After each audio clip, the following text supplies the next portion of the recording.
Allah Subhanahu wa Ta'ala memerintahkan manusia untuk menunaikan ibadah haji, ibadah umrah, cukup dengan menurunkan wahyu.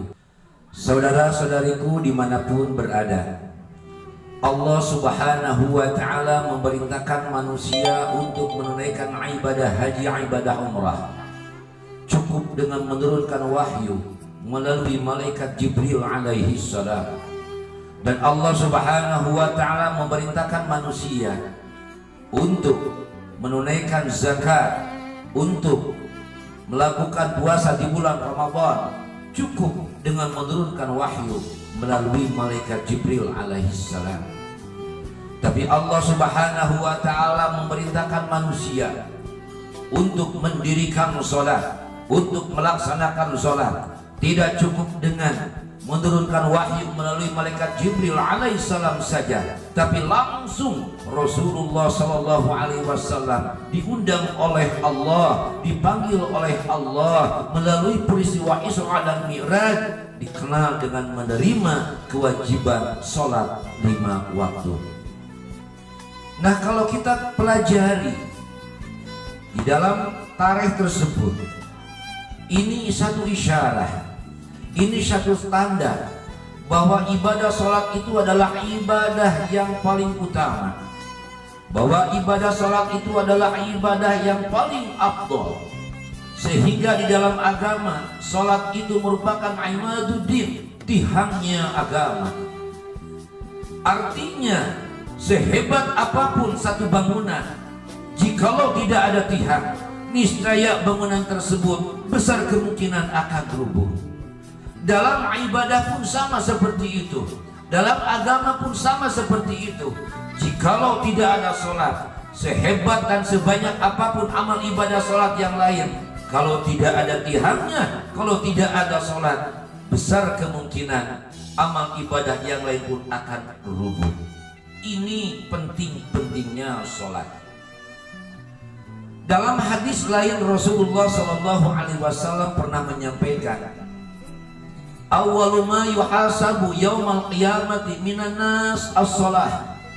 Kelak di yaumal qiyamah, amal manusia yang akan pertama kali Allah akan hisab, yang pertama kali Allah akan periksa sebelum amal ibadah yang lain, terlebih dahulu adalah sholat. Dan insya Allah jikalau sholatnya diterima oleh Allah, maka besar kemungkinan amal ibadah yang lainnya pun akan diterima oleh Allah Subhanahu wa Ta'ala. Tapi sebaliknya, jikalau ibadah sholatnya tidak diterima oleh Allah, maka besar kemungkinan amal ibadah yang lainnya pun tidak akan diterima oleh Allah Subhanahu wa Ta'ala. Saudara-saudariku yang dirahmati Allah Subhanahu wa Ta'ala, dalam hadis lain Rasulullah sallallahu alaihi wasallam bersabda, inna syarra tariki sholah yata'adda ila sab'ina rajulan min ahlihi wa jiranihi.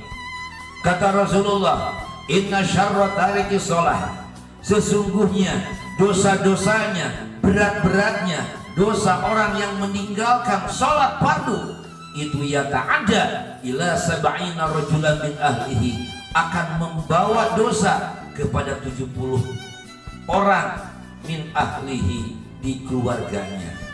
Artinya jikalau di satu rumah ada 70 anggota keluarga, yang 69 sholat, yang satu orang tidak sholat, maaf, yang 69 orang tersebut akan terbawa dosanya oleh satu orang yang meninggalkan sholat. Kenapa demikian? Makanya untuk yang sudah melakukan sholat, makanya untuk yang sudah melaksanakan sholat, tidak cukup untuk melaksanakannya untuk diri sendiri, tapi wajib saling mengingatkan kepada yang lainnya. Makanya saudara-saudariku dimanapun berada, mari kita berusaha sebisa mungkin untuk bisa mendirikan sholat.